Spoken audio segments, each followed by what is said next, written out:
let's call the meeting to order. So I will call the meeting to order. Hey, just Kareem, just so the chat doesn't get recorded. So if we want to avoid the chat, so we make sure everything is available to the public when we, because we record the meeting. So just FYI. So I'd like to call this regular meeting of the Palm Springs Public Arts Commission to order on Wednesday, October 20th, 2021 at 5:30 p.m. And can we get a roll call? Absolutely. Commissioner Lesniak, Present. Commissioner Demiani, Present. Commissioner Armstrong, Here. Commissioner Newkirk, Here. Commissioner Pritchard, Here. Commissioner Favreau, Here. and Chair Merrigan. Here. We have a quorum. Everyone's present. Awesome. So can I ask for someone to accept the agenda to give a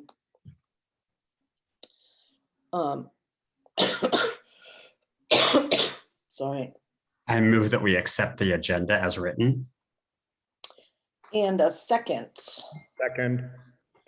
and all in favor? Aye. Aye. Aye. Sounds unanimous-ish. Okay, so this time has been set aside for members of the public to address the Public Arts Commission on items of general interest within the subject matter jurisdiction of the commission, and agenda items if the member of the public cannot be present later in the meeting at the time the item is heard by the commission. Additionally, members of the public may address the commission on each item listed on the posted agenda at the time each item is heard. Although the Public Arts Commission values your comments pursuant to the Brown Act, it generally cannot take any action on items not listed on the posted agenda. 5 minutes are assigned to each speaker. So do we have any public comment? And Corinne, would you like to speak now? Yes, if I could. And Sure, you're welcome. thank you for the opportunity to speak to you and for your service to the city. I'm Corinne Griswold. I'm vice chair of the Gene Autry Neighborhood Organization. I come before you tonight to speak about two things. I love my neighborhood, which we've called home since 1977 and raised our two kids in. I was just retired as a teacher from Palm Springs Unified after 37 years, and art. Art everywhere and for everyone is such a wonderful goal to strive for. And Gene Autry wants to be part of that, which would better integrate us with the city as a whole. We would like our utility boxes included in the city art outreach program. We've talked it over with the board, and we understand that 2 have already been approved. I've given Shonda the photos and addresses of about 10 utility boxes, but I think some of them don't belong to the city. Our Gene Autry board has reviewed your website and given her names of local artists. And we would love to have native plants and animals on the utility boxes. Our neighborhood is really supportive of this. We've also spoken to Grace Gardner and Dennis Woods, our council members who have indicated their support. We'd be in supportive of more substantial artwork, but we don't know where in our neighborhood that would fit or how that could be accomplished. We're also initiating a good neighbor program called See It, Say It, Celebrate It. So we're going to be encouraging neighbors to nominate other residents for recognition for making our neighborhood a better place to live. whether it be through an act of creativity, kindness, caring, or property improvements. We're also having a meet and greet next month to initiate a neighborhood crime watch group. I mention these other efforts because they're part of our board's plan to nurture even more of a spirit of community and pride in Gene Autry. We're excited to be able to partner with you to make art an important part of that plan. I'm also interested in the news that you were trying to restore the James O. Jesse mural in some way. Because I used to teach a lot of kids when I taught at Raymond Cree, a lot of my students were in that area. So thank you so much in advance for any way you could help us. Thank you. So does anyone have any questions of Corinne? I have a Corinne's- question. Oh, go ahead. Go ahead. Me? Oh, did you have a question? Yeah, go ahead, Yeah, Matthew. I have a question. First of all, congratulations on your retirement. Secondly, what are the defined, I just moved here, but what are the defined areas of the Gene Autry neighborhood? Oh, goodness. We are over near Gene Autry and Vistachino, sort of that whole area. We're one of the biggest neighborhoods because we go from Gene Autry all the way over to Farrell and then in. So that's the area we're in. Thank you. We go all the way over to the old Palm Springs golf course they're trying to change into housing. So Does anyone have any other questions? I'd like to ask you one. I just want to clarify. So tonight on our agenda is an item to add 2 utility boxes to the project that was already approved last February. And those are in your neighborhood. You just said there are 2 that already are already approved. Were those already in the project approved, or are you talking about the ones tonight?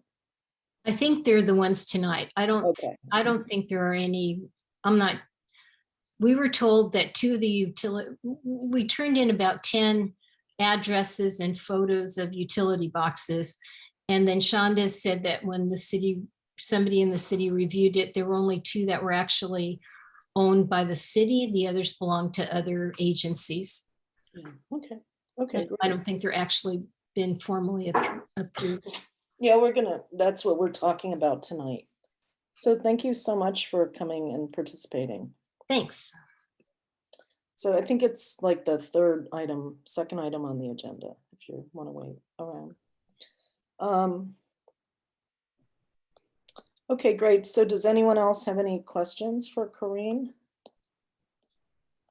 Just in terms of the budgeting, is that something that comes out of the Public Arts Commission budget, or does that come out of Corinne's budget? Oh, you're on mute. It's our budget. Okay, good to know. And how many total would it be? 2. Oh, okay, because we have a document that's showing like 5 of them or 8 of them. Yeah, The we can go document, over it in the pictures. the agenda item. Okay, got it. Thank you. Okay, cool. So does anyone else have any more public comment? If I could just address what Christina was looking at, that was the other boxes featured in that were the boxes that she was talking about.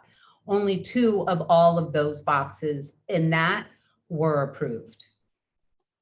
So that's the information that she said that she sent over to us of all the artwork she wanted, that the neighborhood wanted, but out of all of those, Just we 2. only found 2. Okay. Right. Yeah, So we have to go to different agents. Shonda's going to give you guys a presentation on this when we get to that item on the agenda. Awesome. So thank you. So we will move on to E. So I just wanted to talk to you guys about a couple of things, just so we're all on the same page and we can move forward with a really active and productive year. So one thing that I really want to make sure is if you have a project and you want to talk about it and put it on the agenda, to please write it, use that sheet I've sent up. I've updated it now from the last meeting it was sent out. Write up the sheet, don't put it into an email, and send it to me and call me and we can talk about it. Because there's only so much time if people want meetings to be sharp and tight to have things on the agenda. And then some things kind of need to happen on the agenda when it's a good time for them to happen.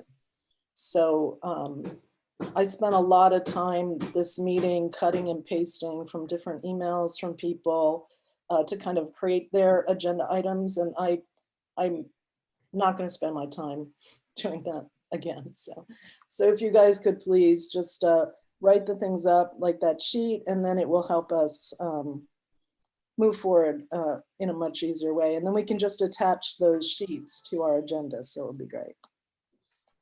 So the other thing I just wanted to kind of, I'm not sure, I just wanted to talk about, and it's something I'm not sure people really might realize, but when we're public arts commissioners and we're representing the city, the entire city, and we're in representing the city, we have to really make sure that we don't have any conflicts of interest. So I will give my conflict of interest right now. So if you sit on a board that has anything, that might touch public arts within the city or have a public arts project, you have to be really careful with that. If you bring something to the commission, you can't vote on it. You have to abstain from that and ask other commissioners to help shepherd your project. So I'm the president of the Desert Horticultural Society of the Coachella Valley. In that respect, if there was any project that, we could do something with a demonstration garden with public art, any projects like that kind of touched Desert Horticultural Society, that is my conflict of interest. So I put it out there freely and to the public to let you know. And if other people are on boards, it's not just who you work for, it's also boards that you're involved with. We really need to make sure that we keep those conflicts away from the Public Arts Commission. And in that respect too, we are a community of 7. So we really cannot freelance the Public Arts Commission around the city and promise people projects without voting on them in the commission and ruminating over them and talking about them. So we've had some issues over the past year with promises made and being, wanting to have promises kept, but not having the entire commission being able to weigh in on these things. So we need to bless any project with a vote. And it protects all of us, protects the city.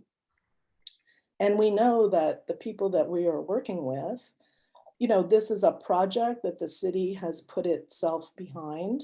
We vote on it, then it goes to the city council and they vote on it. And then it is a true project that has money behind it and also a stamp of approval for going forward. So I just really want to make sure that there aren't any projects hanging out there that that we don't know about, and that we as a commission, we need to respect each other and bring everything to the commission and have all of us vote on it, because that's why you guys are on the commission. That's why we're all part of a commission, right? To weigh in, give our advice, and be part of this whole project. and not sidelined. So, you know, I want that to be a positive thing. It's not a negative thing. So we just have to really make sure that we're not, you know, unless we vote as a commission or determine as a commission, like we don't have people that are like representatives of the Public Arts Commission in other places. So unless we decide we wanted to do that, but that's something we would have to vote on. And it's created a little bit of a conflict now with other commissions. I want us to be able to move forward and not be fixing all of these issues that have happened over the short term. I want us just to be able to move forward in a positive manner, and this is a way we can do it. So just please reach out, just communicate. I'm a communicator, and if you have any question, just call or email, ask Jay. You know, we just have to really make sure that any work that we do, anything, even if it's a lecture series, anything like that, we need to look at it as a whole commission and vote on it. So those are kind of my notes. And I really thank you guys for all of your enthusiasm for this year. And we are working through some of these things, and we will, it will be worth it in the end. So I wanted to invite Arlene to talk to us about our maintenance program. So a couple of years ago, we had, you know, one thing I really wanted to do on the commission was start a maintenance program, because there didn't seem to be one, and a lot of the art in the city just was in really bad shape. And it's part of our ordinance. That's part of what we're supposed to do. So we hired Arlene a couple of years ago, and we came up with a budget of about $25,000 a year and like 20 pieces of art that we would start cleaning and see how it would go. And then the idea was, over the years, we would keep, you know, we have about 70 something pieces of art. So we would add, you know, I don't know, maybe 10 a year, and eventually finally work through that whole backlog of art. And then also in the meantime, take care of some of the really kind of big ticket items that needed repair. So, so Arlene has been doing that for the past few years. And I just wanted to ask her to come and kind of talk to you guys about what she's been doing. Kyle is here also. He's been like one-on-one with our art. So they can kind of give you an idea of, you know, where they've been, where they're at with the collection so far, and then some recommendations for the coming year.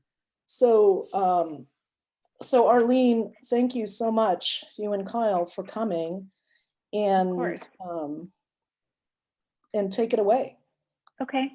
Well, one, I just want to say hello to everyone and tell you, yes, it's myself and Kyle who own the Art Collective, and we do a little bit of everything: fine art, maintenance, art storage, art installation, art transport. And we started our company in about the very end of 2018.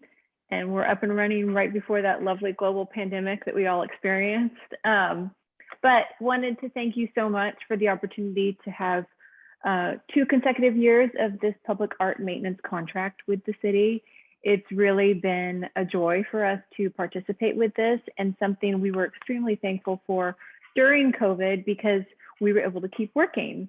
At the very least, cleaning sculpture meant we were somehow contributing to cleaning things up during that lovely global pandemic. So, and we could keep our crew working. So we really are appreciative of this contract. And I'll kind of just do a general overview, and then I was going to turn it over to Kyle, because he is the one who's our, for sure, expert on it and has been hands-on with all of the sculpture. So just to give you just a quick review of where we started, we submitted a proposal when you had the original RFP for public art maintenance, and that was starting with a set amount of artwork, and this was 2019-2020 contract.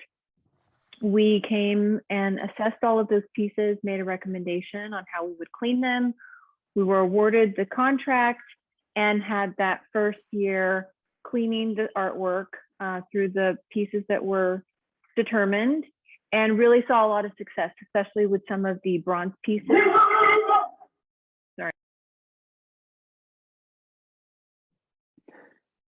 Yes, so as Arlene was saying before her dog interrupted, we've seen a lot of success with the bronze works. It's been exciting to see a lot of the pieces kind of bring out their original patinas. So sorry. All right, she's back. Okay, I'm so sorry. Anyways, I'll continue. I am obviously at home and my dog is very passionate about the mailman coming to our house.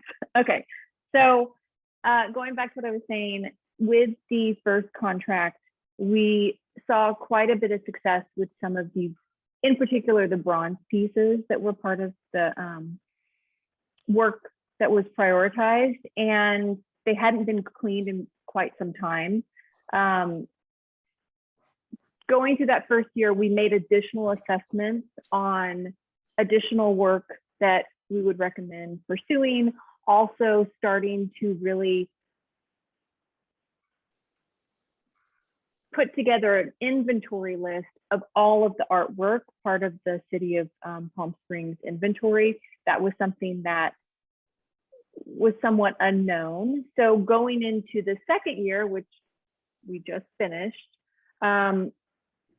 we put together a proposal for continuing care and maintenance of the artwork that we had already found success with from the first contract, a proposal on restoration of a few key pieces. We did have a conservator come in and review some pieces that we had concerns on during our first contract of cleaning, and then also put together a proposal for doing a full-scale inventory for you, trying to find some of these pieces so that you could then have a list of artwork that when you wanted to take the next step of adding additional pieces, you would have that information.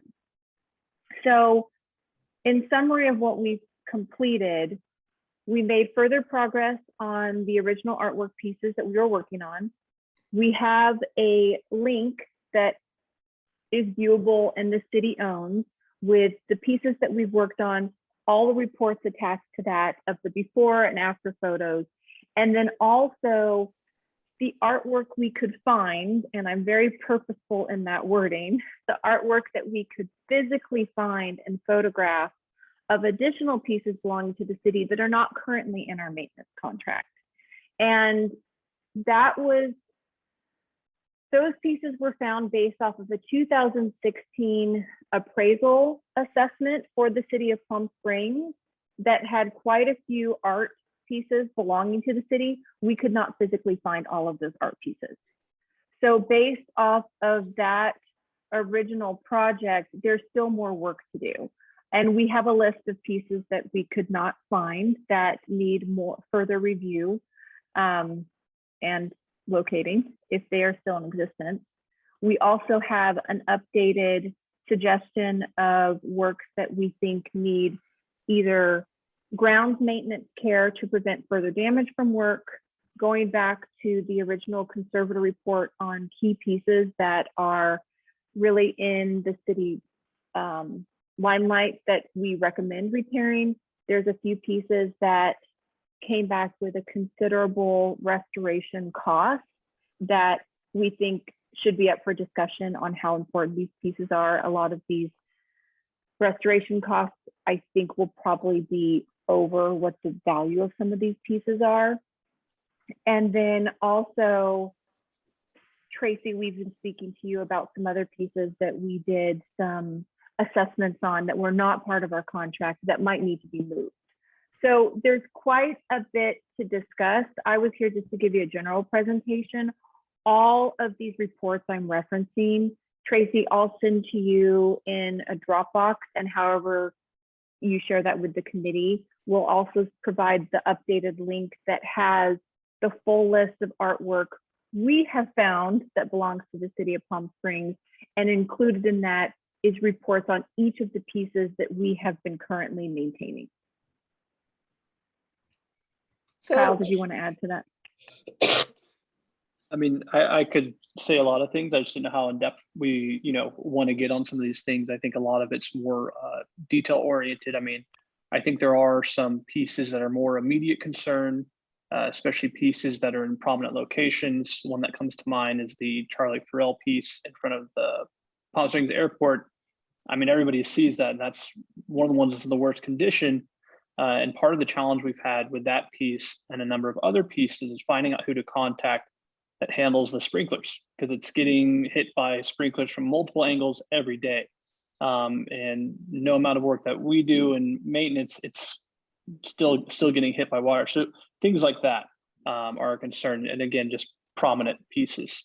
But I think again, I could just add to what you're saying too, Kyle. Something that we've discussed is, again, when we originally created the first contract, we went and assessed all of these pieces. And upon assessment, we knew there were pieces, once we had the first cleaning, we'd be able to further determine what needed to potentially be repaired or additional maintenance on. Going into the second year, we continued that, and something where I think is proof of how important maintenance is for art.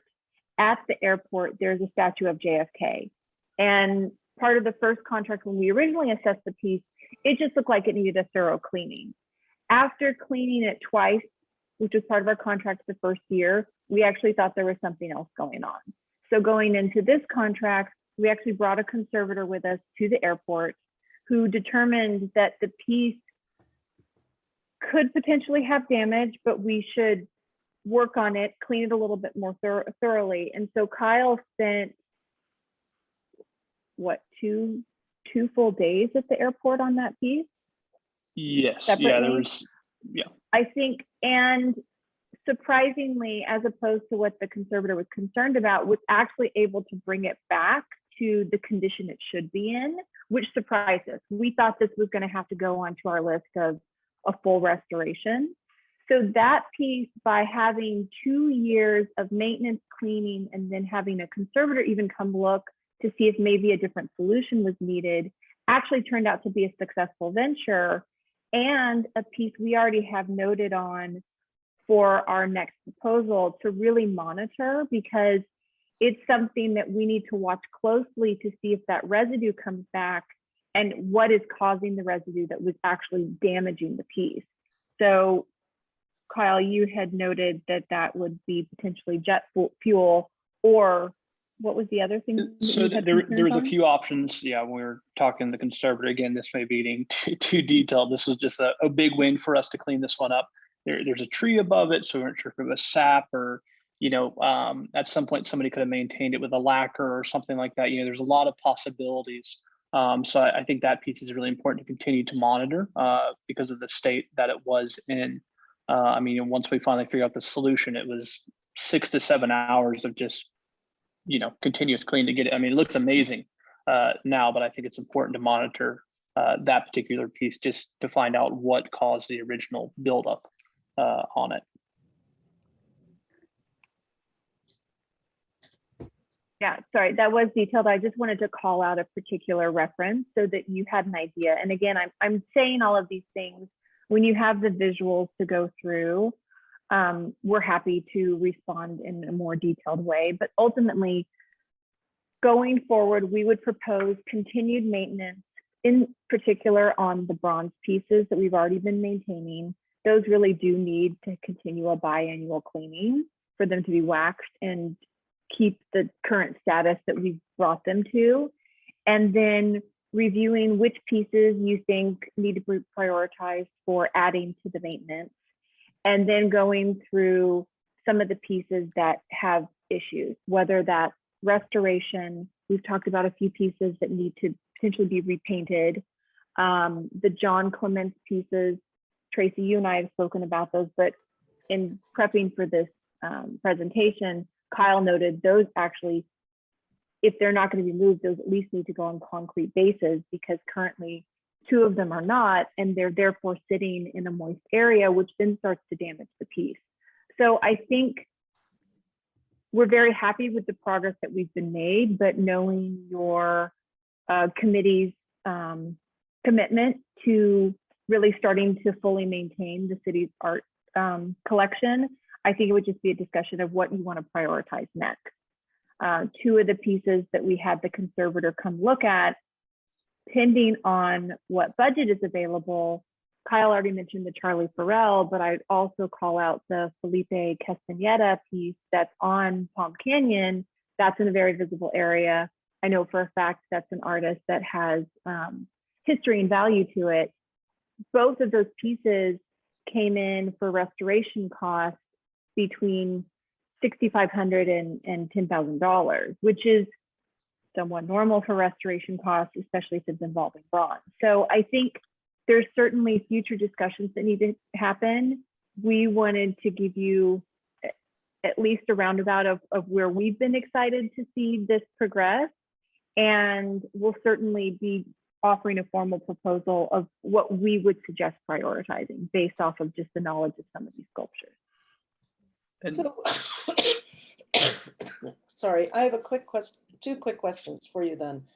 So I know we've been talking about the Charlie Farrell and the Castaneda, and those were two that we had wanted to actually start restoration on last year, and we don't understand why they didn't get put in to the contract, but that's neither here or there. So, because we're starting new. So I think those are super important for us to, not even think of as maintenance, to just think of as, we have a certain number of things we need to restore, and that's like a line item or whatever.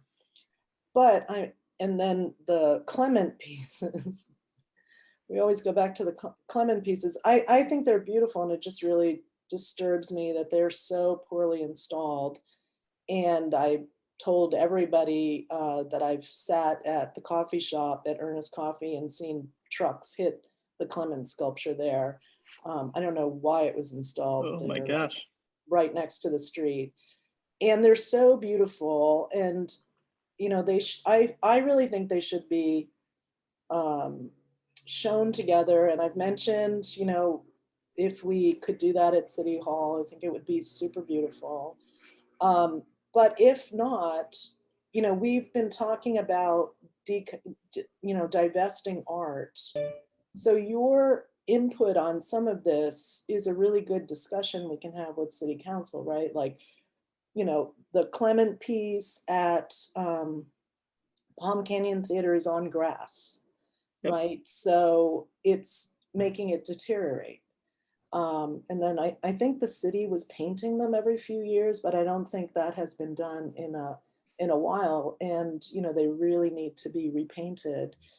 So if we're going to spend money on, maintaining pieces, we really need to make sure that they're in a place that there isn't further damage, right? Like with irrigation. So, Right.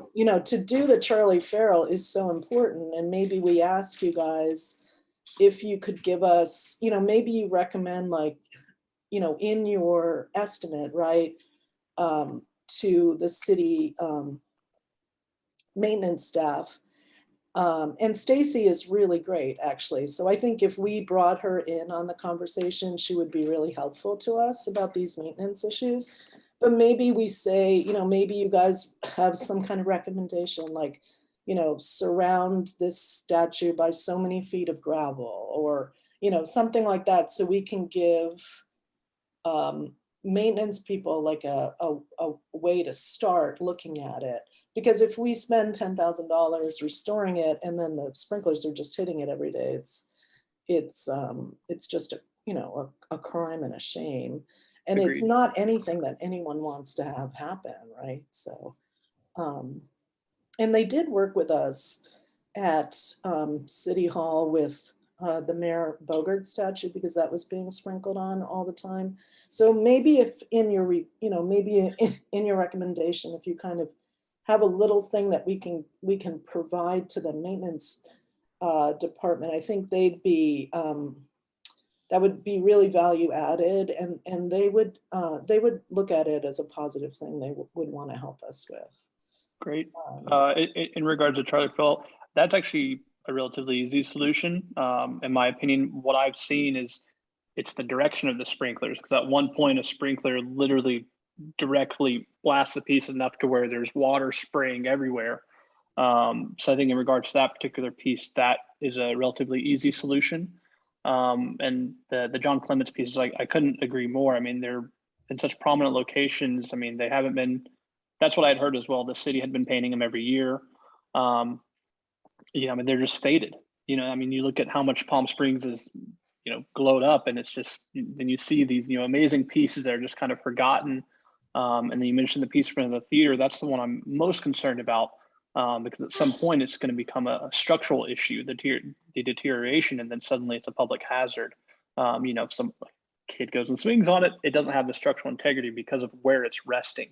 So we would be very excited to, help with relocation and make suggestions. Just again, we love our city and we love our art. We want it to, present the best way, how it should. So we'd be very excited helping out moving forward on that project as well. Kids love to play on that one. I figured to see every time I look at, we go to clean, it's just like, we can only do so much just because, again, we know that because of the environmental things, landscaping, which I won't keep repeating that, but, it is concerning. You make it look amazing, but then, the next morning it's not going to look as amazing as it was after we finished our job. So we'd be excited to work with Stacy. I'm happy we have a name. And I think they would be on board, like you said. I mean, we're all here for the same goal, to present our city the best way that we can. So we'd be very excited. I'm really looking forward to this year. I like what you said at the beginning. It got me pumped for the upcoming project. So we're looking forward to it. Thank you. Thank you guys so much for being here. Does anyone want to ask these guys any questions or have any comments or? I have a couple of things, if I may. Please go ahead. Well, first off, I want to thank Arlene and her crew for doing such a spectacular job for the last couple of years. Just to have the information that we have now on our collection that we didn't beforehand is just immensely helpful to us. And then I wanted to ask two things. We're fortunate, you used to work very closely with Commissioner Yanni. We do have a new commissioner who hopefully will present himself during this discussion, who is interested in being a part of maintaining and managing our collection. But I want to ask specifically, Arlene, if once we identify pieces like specifically the 3 John Clementi pieces, would you be able to give us a very specific budget for relocation of each one that would include something like laying a concrete pad, what size it would need to be, all of that sort of thing, and then a dollar amount that would be associated with that? Because I know those 3 pieces we would like to have in one place ideally. And there are a couple of commissioners that were going to at some point present a plan for an area, city property that would be a great location for all of them to be. And concrete pads would be necessary because it's a lawn grass area. So yes, because there's also a couple of other pieces that we've talked about moving. There's one on North Palm Canyon, the stacked cubes. I can't remember the artist's name, but it's now buried behind a tree, so you can't really even see it. Yes. So, yeah, so very specific pieces. If this new commissioner is one that could be the point person with you, say, okay, these 3 pieces and this piece, how much will it cost to move it to X location? You could give us that budget? Absolutely. I think a lot of that, and Kyle can add to this, certainly depends on knowing the site that it's going to. That's really required for us to really dial in costs. But yes, and we actually just provided, outside of this committee, we were requested directly by the city of Palm Springs to provide a quote for moving the Bogart statue also. So, and we put together a general estimate because they weren't quite sure where or if that piece was going to be relocated. But yes, it's no problem for us to provide an estimate. And we always try, just so you know, to provide a max estimate because there are sometimes unknown costs. And I would add greatly since COVID, that is true. Right. But this is, I think, I wanted to have this conversation with your committee to really get a feel for what you were thinking for your priorities going forward. We can put together an estimate for anything. And I already had a few ideas, some that Tracy, you and I discussed about priorities for the city and what you want to do. But I think at this point, it'd be great to really know your wish list. We can always provide quotes. It doesn't mean that we have to do those right away. And those can be for future discussions, because sometimes having those quotes really certainly determining on cost, or if you're really weighing which piece do we want to focus on first, can be helpful if you have no numbers. Kyle, did you want to add anything else to that answer? No, I was going to say about the same. The more information we have, the more accurate our quote can be, especially with prepping concrete pads. Things like that tend to take a month to cure properly, just because the amount of weight that we're putting on it. There's all sorts of factors, but again, the more information we have, the more accurate we can be on our quotes. The John Clements pieces in particular, I would like to just, talk about, when we pull those pieces up, what sort of reconditioning can we do with these pieces before we reinstall them? Going back to the piece in front of the theater, some of the paint has actually deteriorated and rusted away, and you can certainly paint over these things, but there are other options to make sure that when they're in their new space, they're going to look like a new art installation. But yes, that was a very long answer to your short question. Yes, we can provide you an accurate estimate. Perfect, thank you. Does I have a anyone? question. Yes, please. On one of the pieces on the document that I have in front of me, specifically the sales, it states one of the questions is determine the ownership. Yes. I understand that if the Arts Commission puts up a piece, we maintain it. But if the city puts up a piece, is it our responsibility to then maintain it? And that's what I have. If this is a city installed art piece, is it the Arts Commission responsibility then to maintain it? This one we've had, I don't know if Arlene wants to answer, we've had this discussion on this piece that it's not a piece of public art that we can determine. Right. We think it was a piece that was done for, with federal dollars, highway fund dollars, but it's something that we need to look at more, but there's no artist attached to it or anything that we know. Is this the Correct. on Gene Autry that we're speaking of, the sales? Yes. Yeah. Yeah, Yes. I Yes, believe it's- Gene Autry and on Ramon as well. It's my understanding that's a state of California artwork for the highway that runs through that area. So I can provide a little context of how we were slightly involved in that. We were requested last year to do an assessment on that. I think I understand that there was a city councilman who was very passionate about having those pieces potentially repaired.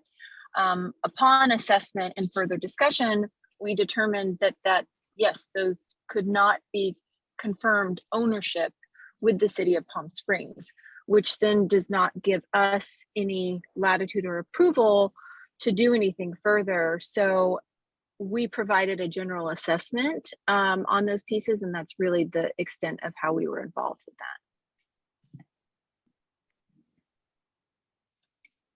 Also, to address Matthew's question, the Arts Commission is part of the city, so it's sort of there may be instances where the city decides to do something considered art, maybe park and recreation or something, and the question is regarding maintenance. So I'm not sure how many instances like that exist, but from a technical perspective, we're all one big happy family. And I would note too, I think there was one other instance that happened last year where there was graffiti on a sign, I think in front of maybe the casino. I'm going off of memory here. And we were asked to go assess it and see if we could clean it. Not actually part of our contract, but what we did last year was we did put in a line item for anything that potentially came up, so that we would have a little bit of a leeway. Besides even saying that, we know things happen. We know people do bad things to public art sometimes, and we're always happy to be on call and assess those things and help where we can. So while we couldn't necessarily, the sales I feel like was somewhat of an odd situation, anything else we've kind of been brought in on, we're happy to do that. Awesome. Going back to a statement that Jay had made about this particular art piece, the sales again, if they were put in, and I do agree, they probably were put in by the California Highway Department, can we possibly get in touch with them to find out if they have funds to maintain them?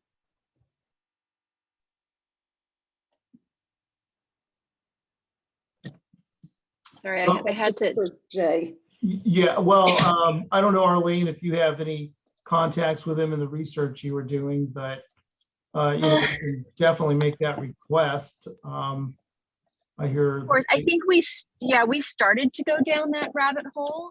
I'd have to look through my emails. I think we did get close to trying to find a contact. And again, this is where if this is something that's an aesthetic with the city in particular relating to art, which art is in for sure the eye of the beholder. And some people consider certain installations art, and we are happy to go down that path, you know, just like with being contacted with the city. Sometimes people who have ownership of these things don't even know that there's an issue. So when those problems arise, and we can bring back the sales back onto our kind of project list to do some more due diligence to find out. It was a little tricky finding information, but again, I'll have to circle back on if we have a contact or not. But there's always an option, is what I guess I would say to that. Yeah, it almost sounds like it's like a public works thing, right? Like it's, you know, through the, like we make a request, you know, if we still are pursuing this, if we make a request through Public Works or something, you know, like people who deal with the state on contracts, right? So I will just say in regards to the cells, I went and took a look at them personally. A couple were in pretty bad condition. I mean, I think our initial recommendation is probably a repainting. I don't know if that's something that can be safely done in their current location. I mean, you could do it certainly, but it would not be to the best quality of the piece. So just something I just wanted to mention as you continue to pursue this, there's a decent amount of work that's going to go into getting these back to what I would consider a good state, and something that I would think is presentable for people within our city and new people coming to our city. So I just wanted to chime in and say that. yeah, and maybe they've lived their usefulness, like they've, you know, they're at the end of their shelf life. Does anyone else have any other questions?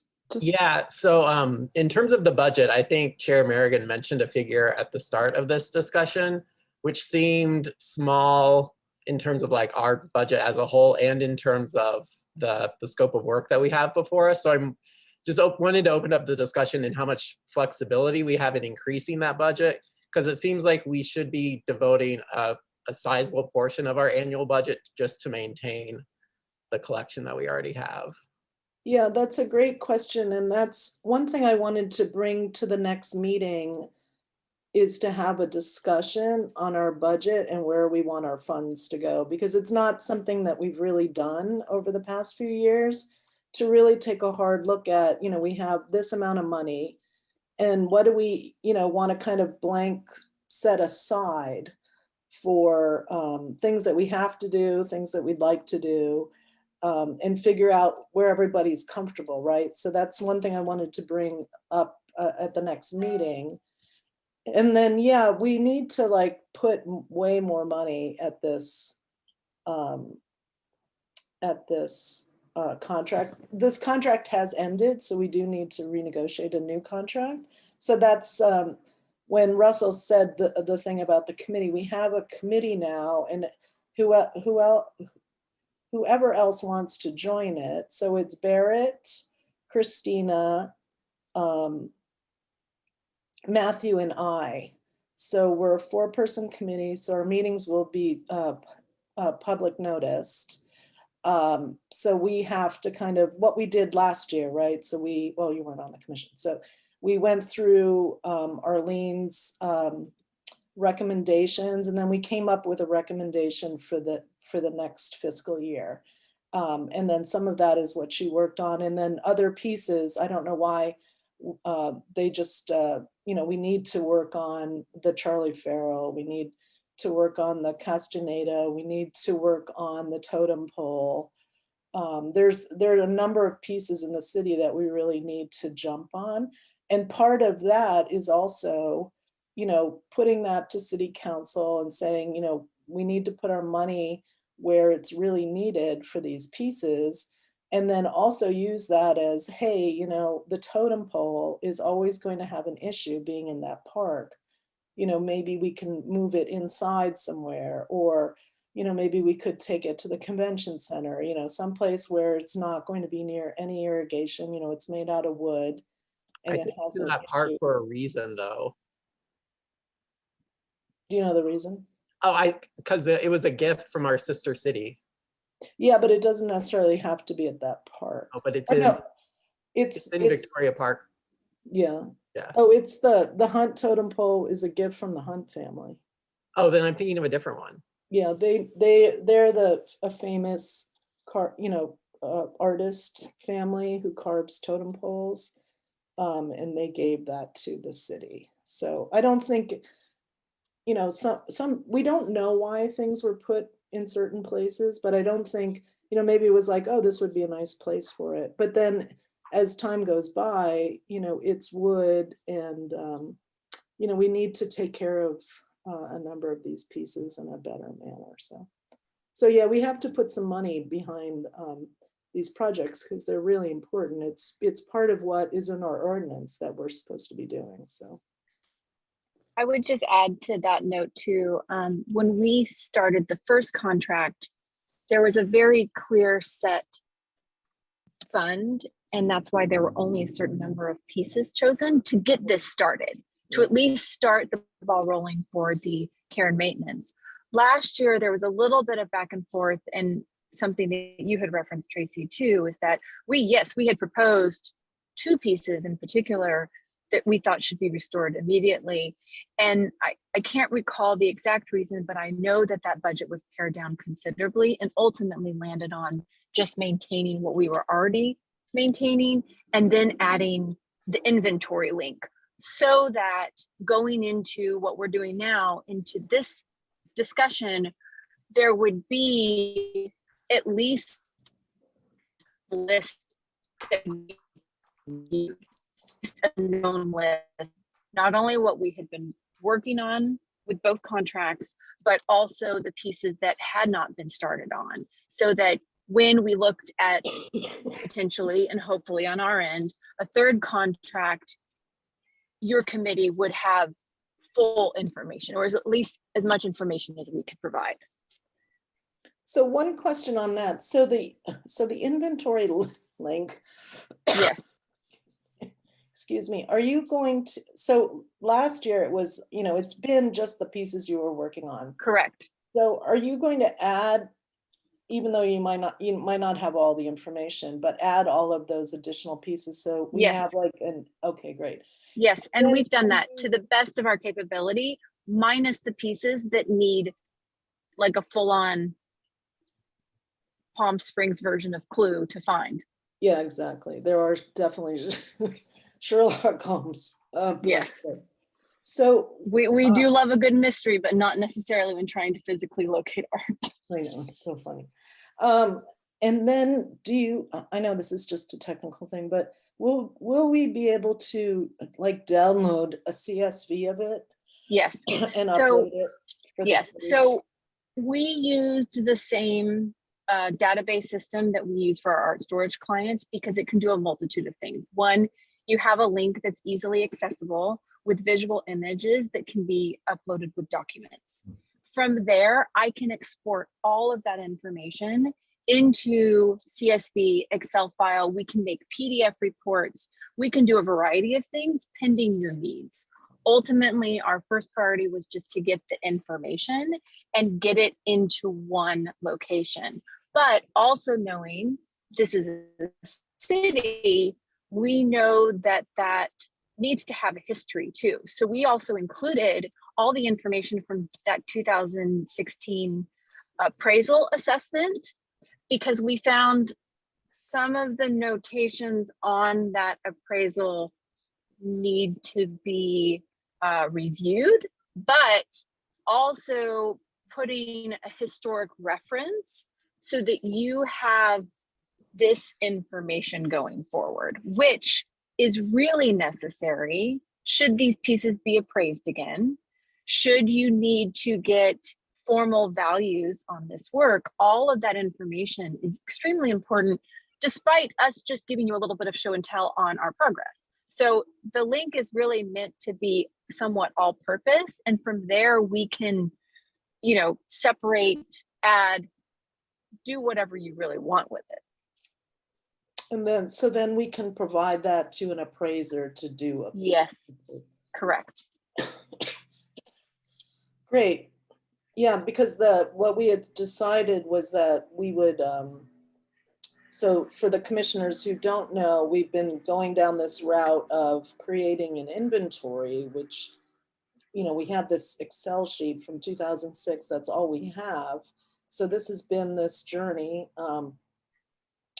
And thank you, Arlene has been helping us on this. So it's you know, we're actually getting quite there, much better than we've had in the past few years. So then you know, so Arlene has created this link, and I've sent it to the committee. We'll send all of this out to all of the commissioners, so you make sure you all have this information. But then we will provide the city's IT department with this CSV file. And even though there's a new, there will be a new IT person, so we'll have to talk to them about it again, but they will take that information and they will upload it and create new files, new fields for it. So we have a public arts inventory that's within the City of Palm Springs system. And then hopefully that will become a forward-facing site that the public can look at, you know, with certain information that we want to share. So those are kind of all of the steps. It's going to take a while to have all of it happen, but we're actually really making progress on it. So that is amazing.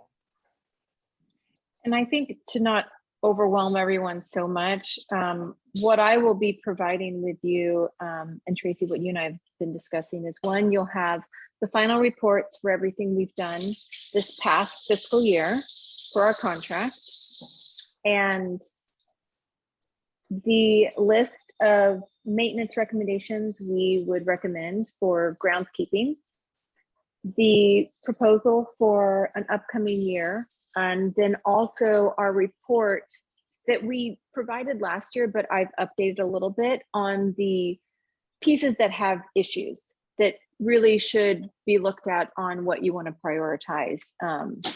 The relocation of certain items, and then of course the pieces that we recommend for full restoration. Awesome. Does anyone else have any more questions? Not a question, but I would be happy to be the point person on this going forward if that would ease the workload of the other commissioners and the committee. Yeah, let's talk about it at our meet. We have to set up a meeting. So you guys think about what's a good day and time, and then we'll do the public notice for it and do a Zoom for the four of us.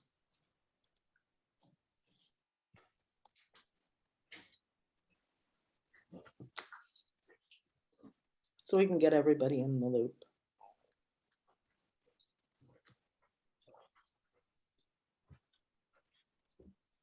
Thank you, Arlene. Our pleasure. Thank you. We appreciate the opportunity.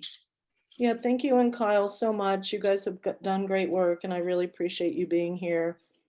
I think it's the first time you've been able to talk to the whole commission, so it's really awesome to give them all this information. Thank you again for having us. We're very excited for the next year. Thank you, guys. Thank you so much. Thank you.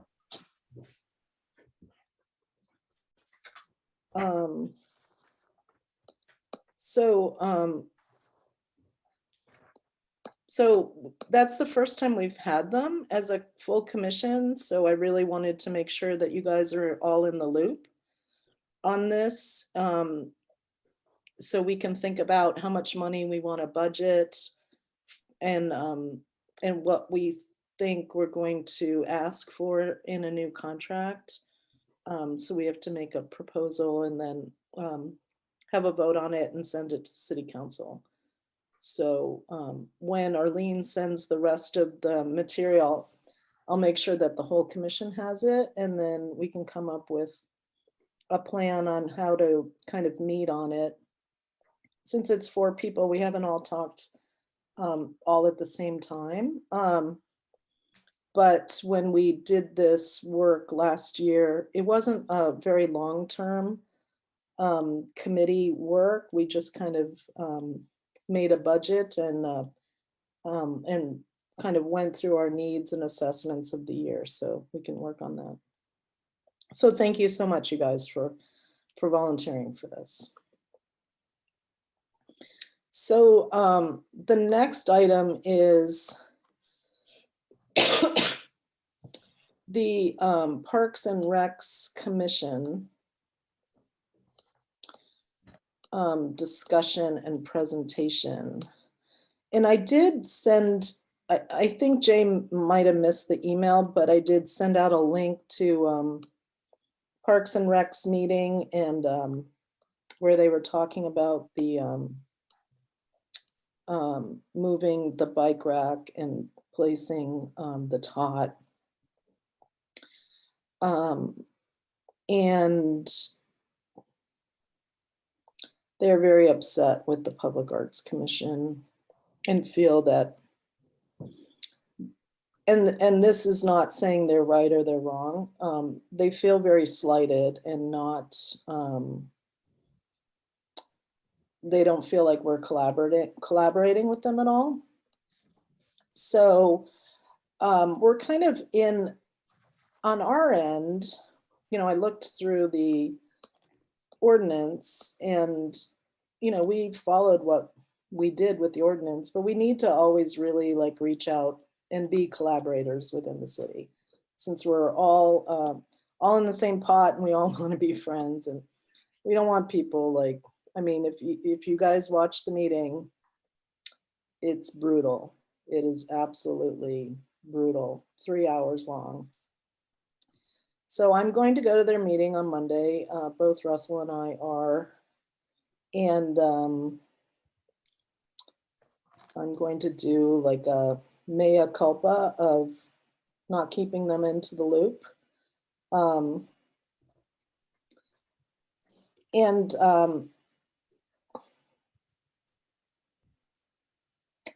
So anything that we do in a park, and this has to do with the project that you guys are interested in working on, right? So you want to do a project at Francis Stevens Park, and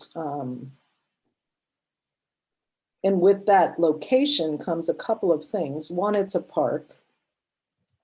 So anything that we're going to do in a park, we really need to go and give Parks and Recs a heads up. So even if it's not voted on, before it gets, you know, too far down the road, like when you're almost starting it in a way, we need to ask Parks and Recs to get on their agenda and just say, hey, we're thinking of doing this project. Are you guys interested in it? Like, what is your feedback? To like involve them in the conversation. So, and then they might have some really, you know, good ideas, better ideas than we have, because they are in charge of the parks. So, so that's one thing we need to do when you guys are talking about the Francis Stevens thing. And also that park is a historic site. The whole site is a historic site. Mhm. So any discussion of any project that you want to do there, we also have to involve the Historic Site Preservation Board. And if you listened to the meeting, the Historic Site Preservation Board, at the end, a friend of mine made this comment that basically they were mad at Public Arts Commission because we asked them to approve this mural that was already being painted. So we're kind of getting, there is tension because we have not been inclusive up front with people, but we're also getting blamed for things that we had absolutely nothing to do with, like that mural, having to have them have a special meeting to vote on it had nothing to do with us. So, but there was no one there to say that. I tried to sign into the meeting, but I couldn't get in. So it's kind of left hanging that it's like, oh, well, they didn't follow the rules or whatever. So now we're having to have this special meeting. So we just need to head off all of this conflict, and it has nothing to do with you guys, but we're just trying to start fresh and create really nice new working relationships with people. So, so any discussion of anything at Francis Stevens is going to include those two organizations as well. So just heads up on that. So in order to do, if we want to do things in public parks, and I think at the next meeting, we should have a topic, we should throw out ideas of where we're interested in working in the city, right? If it's city property, if it's parks, if it's private property, et cetera. We just have to kind of establish those relationships ahead of time. And we're going to go say we're sorry. I'm going to say we're sorry. And then hopefully that we can grease the wheels and start anew with this commission. Because also they were really upset about the AIDS memorial, but that also had nothing to do with us, right? So they're upset. A lot of the reason they're upset is just a communication problem too. It's not necessarily our fault. It's not their fault. It's just miscommunication, and it's toxic at the moment, and we just need to nip it in the bud and be good neighbors and just really value their opinion on what they do in parks, because we would want them to value our opinion on public art. So when we first wrote, people reached out from the city to say this was an issue. I kind of had this idea like, oh, well, why don't we, try to smooth things over? There's this bike rack project we did a number of years ago before Russell and I were on the commission of these public art bike racks. I thought, what if we buy them a couple of these bike racks as a, let's move forward together kind of thing. So that's part of what's on the agenda. And after listening to their meeting, I didn't get to listen to the meeting until after writing the agenda. They said they really need bike racks, number one. I guess a bunch of bike racks are broken. And they already determined like where to move things. So they kind of already determined where to move our sculpture, the Heath Satow sculpture. And city maintenance is going to give them a few extra bike racks. But I do think it would be fun in a way of, creating good relations if we thought of purchasing a couple of bike racks for them. And then if we want to give a recommendation about where to move this spider, we can do that, as well. Russell has some photos he wants to show you guys. So that's kind of where that's at. So I know Russell's going to give a presentation to them on Monday. And so I'm just putting this out here for you guys. And Russell, if you want to put your 2 cents in, take it from here. Yeah, I'll just chime in quickly because we're in the unfortunate situation that during our process of presenting and sending the Todd installation to City Council, no one in city staff or city council advised us that you should really go take this to Rec and Park. Because when I looked at the swim center, I don't think of it as a city park. I think of it as a city facility. But anyway, to backtrack from that, I went over there today and took several pictures, which I sent over to Jay. And even on site, because they specified the importance of having this particular bike rack and or other bike racks there. There is a location just to the left, if you're looking at the bike rack, where we're going to put the tot installation, where there is ample room for this to be moved. And this picture that's on the screen now is an area where we wouldn't do the spider bike rack, but we could certainly do a City of Palm Springs bike rack or one of the artist created bike racks in this area as it's jutting out to the left. It's just a sidewalk that goes nowhere under the tree. And Jay, if you could move to one of the other pictures.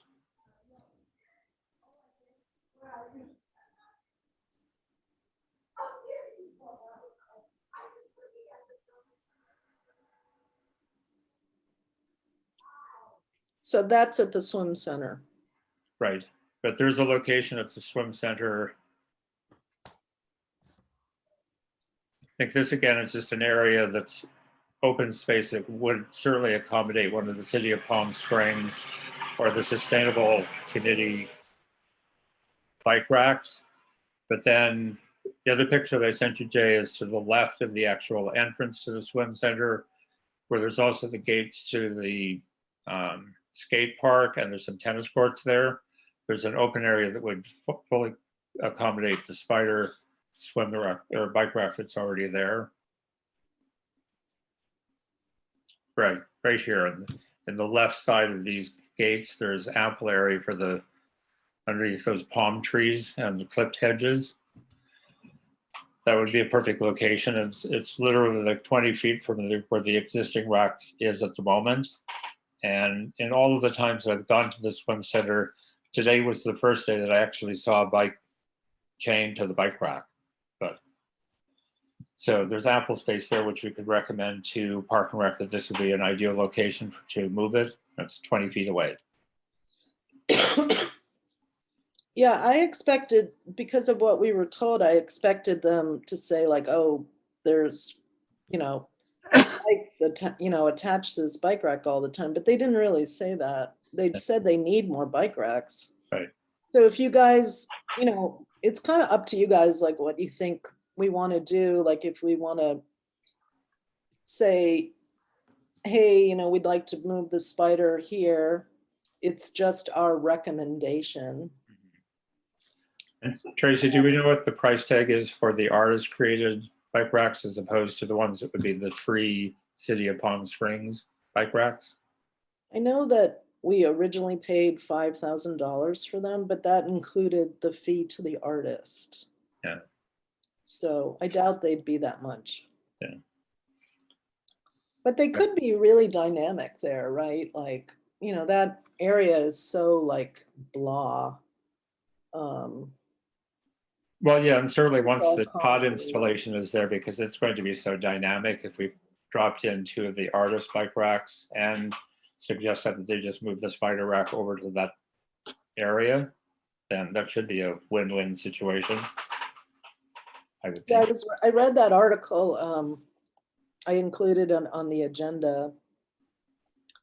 It was interesting reading about, I know David Dixon for a long time, and it was really interesting reading about what he said about this project. So I thought that was really cool. So it would be neat to there were only a few of them around town. It would be neat to do more of them. So that's why I threw it out there. Yeah. Yeah, I think if our fellow commissioners just give us a general nod for this direction, because given that it's like coming up on 10 to 7, we've got 3 more items on our agenda. I think we need to pick up our pace a little bit. Yeah, I think that if we zoom out a little bit on this whole situation, I find it distressing because it was our first meeting as new commissioners and we voted on this project we didn't know, that it could have these ramifications. So I'm sad that this is all come to pass, but is there any way that we could just understand the commissions that we might generally be collaborating with, Parks and Rec, Historic Preservation, and any other ones, and has any outreach been made to personnel on those commissions? And could we do something to build good relationships with them so that this doesn't happen again? Yeah, I mean, we haven't worked with historic site preservation before. We haven't, nothing has hit. I did recommend that I have recommended this over the past few years, so we should put it into practice. I asked Gary if he would be our liaison to the Parks and Recs Commission. And then if you guys want to vote on that, if that would work, before, anything that you do, we had this problem with the benches at City Hall. And I had said at meetings, a number of meetings, that we need to reach out to historic site preservation and talk to them about these projects ahead of time, but it wasn't done. So now we need to backtrack. And yeah, it would be great if we asked to be on the agenda of Historic Site Preservation Board and just went there and said, hey, we wanted to talk to you guys for a few minutes and let you know we're interested in working with you. That's all it really takes, right?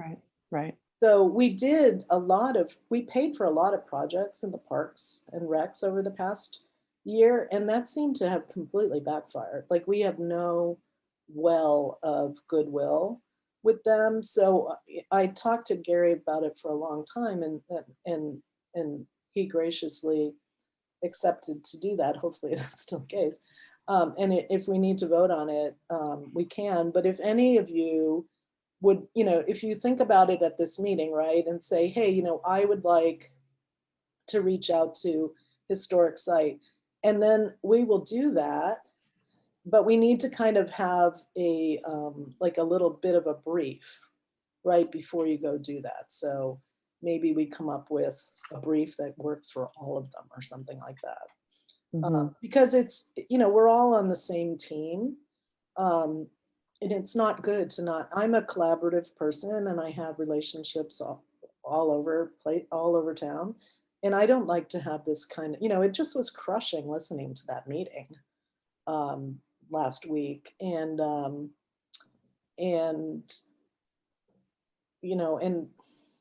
so I agree with you completely, Christina. So maybe if a few commissioners want to volunteer to be a liaison, but we do have to kind of come up with a brief of the commission itself, right? So we don't, especially if you guys want to do this Francis Stevens thing, you're going to have to reach out to them as well. So.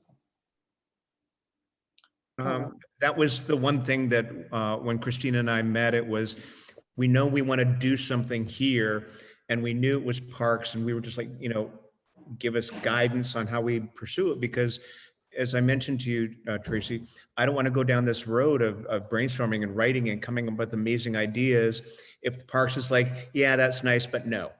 Exactly. So I'm all for going to them now and just saying, here's our vision. We have no particulars, no specifics. How can we work together? Because let's be honest, a lot of the parks do need some decoration, need some accessories. So. Can I add something to this? Yeah, please. And I'm going to make two statements. First of all, we're talking about collaboration, but we're talking, if I'm wrong here, and I don't mean to offend anybody, but I may be wrong.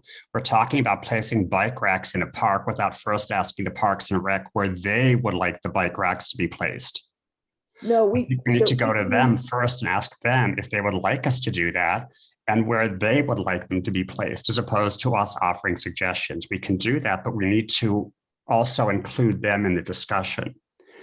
Exactly. One thing I had here that I think it would be nice for us, we talk about collaboration, but would it be nice for us to initiate a quarterly meeting with the chamber, with the arts community, with the Historic Society, with the museum, with everybody that's involved, to have quarterly meetings or 2 yearly meetings where we discuss what everybody's doing, where we discuss what our focus is, so that we're all sort of working together.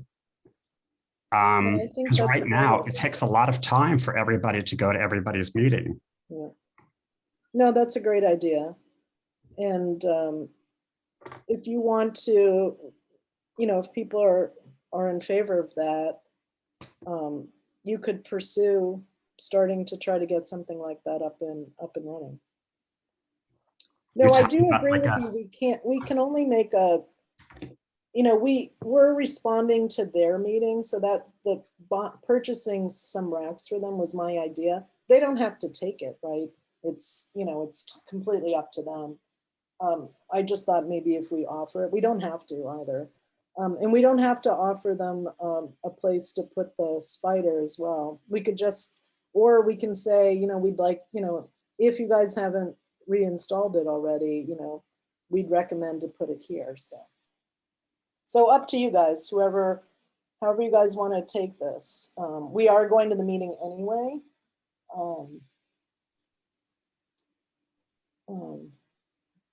Well, as I said, I volunteered to spearhead liaison with the Parks Commission. I think that beyond Francis Stevens, I'm guessing 80% of our work moving forward will be on the public parks. And I think we need to involve them in any way possible. All right, well then, perhaps I would suggest that, Gary, that you attend the Park and Recs meeting with Tracy on Monday. Correct. And we can sort of just give you the fill in on what we just discussed now with the proposed locations for bikes and see if they buy into it. Okay. So is that how you guys want us to handle it? Like we just throw out, oh, maybe we could purchase bike racks for you. And maybe this is a location you could use and not vote on anything tonight. Yeah, I think for us, just giving them several options to resolve this particular issue is the way to go right now. Okay. How does that work for everybody? Sounds good to me. Good. Okay, so so then we'll move on to stop in the excuse me, stop in the name of love utility boxes. And Shonda is gonna give us a presentation on her project. Yeah, before I go and before I do that, Parks and Recs came to me with a project. And so if they're asking me to do a project, then do I then write it up as a proposal to bring it to council so we can vote on it being done? Is that what I'm understanding? No one can do projects without talking to the whole commission about them. So if they're approaching you, just involve us right immediately, like right now, and send me the details and stuff so we can talk about it. Well, I mean, the only detail I have is that the new person, I don't even know if he knows how the chain of command goes, but there is a room that was brought to my attention at the Demuth Community Park, and I was asked by them for public arts to create a mural project or several mural projects in this space for them. So that person asked me to see what we can come up with. So now that I know this is going to be the process, because before we haven't had a process well, there should have been a process. It just wasn't necessarily followed, right? So we can't do projects unless we vote on them. And then we can't promise people we're going to do things for them without talking to us about it. And Yeah, anything that promised anybody anything. I'm because this information is new coming at me now. I am now saying that Parks and Recs has come to me and asked about a project.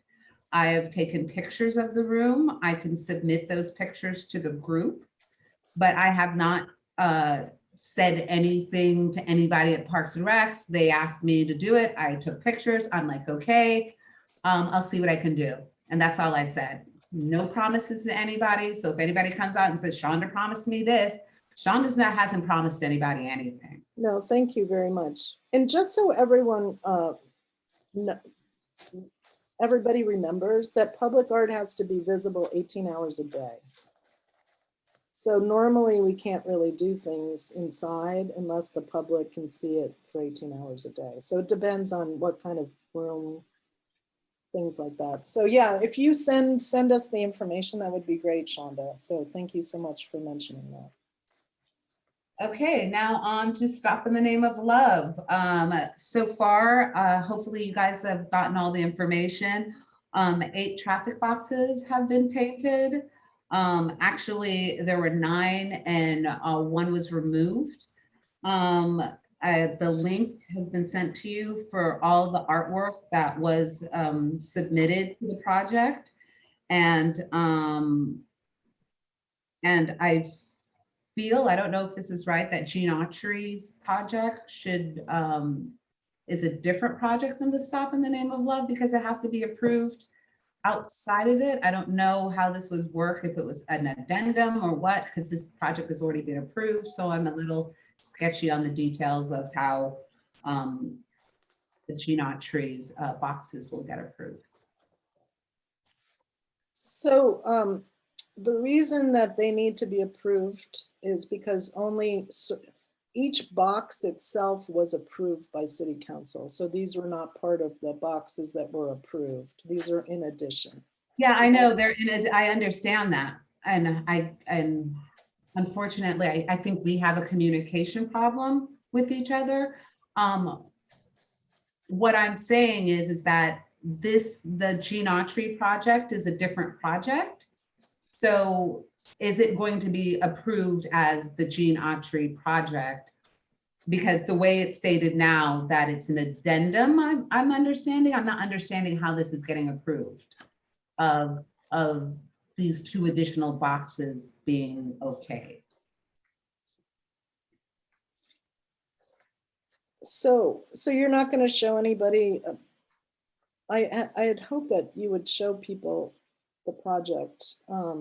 I don't understand, but that's the thing. I was hoping that you would put the box project, all the stuff. Jay has all the information. It was sent out to everybody, so everybody can see all the different artwork. So I'm not understanding what you want from me. You said for me. I'm just trying to ask you to kind of go over the project so you can elucidate the project to the new commissioners. So then you could do your proposal for these 2 additional boxes. So then they would have the information to vote on it. So this is your proposal. So just take it away on how you're going to work with it with everybody here. Commissioner Favreau, is there a particular file name you would like me to open? I have several. Okay, the file was the email link that has all the boxes, the proposal, everything on it. And then there was another link with just the 8 completed boxes. I have the link to the staff report that you just sent. Is that the one? Yeah, that was sent earlier in addition. That was sent, yeah, you can pull that up. Because I'm understanding this to be 2 different things, and I'm just trying to get clarity. Because the Stop in the Name of Love project is one project, which you'll see as you pull up, as you scroll down, I guess. So these are all the intersections and all the boxes that have been approved by the city to be painted. And if Jay, does this one have all the different artwork on it? It was a link that was sent. Okay. These are all the locations of the boxes. Okay. And then these are all the different artworks for the boxes. And then all these boxes were already voted on what order that they wanted to be released, which that link was also included. It's in the Google there's a Google Drive also. These were all voted on, and the ones that got the highest votes were the first 8 boxes that went out first. So this is all the artwork of everything that was submitted. There were 52 boxes submitted, and there's 52 boxes available.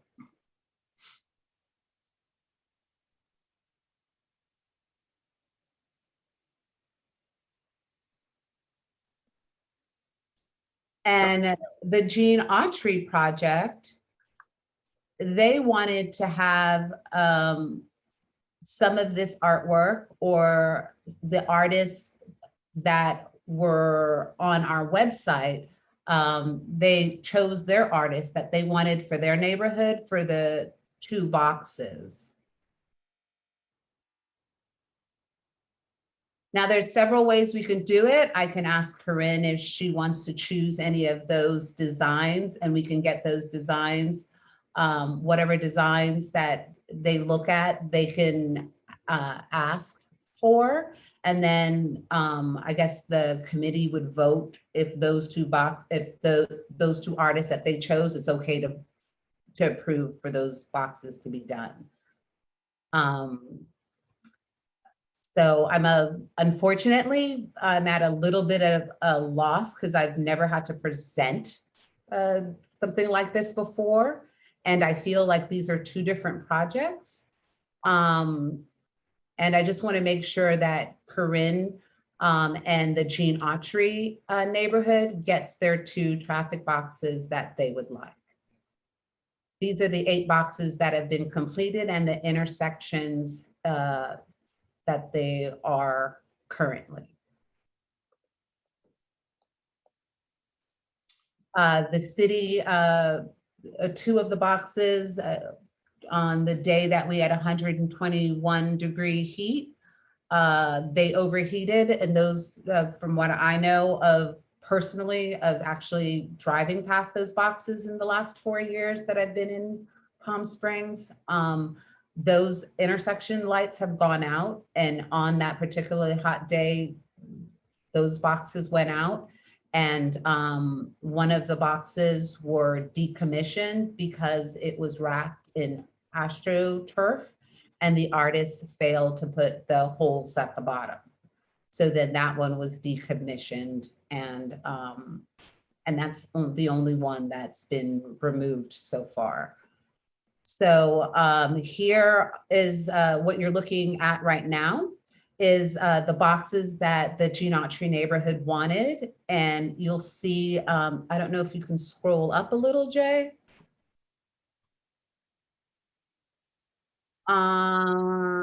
Yeah, and at the bottom there, it shows the 2, I think it's the 2 or the boxes that are available.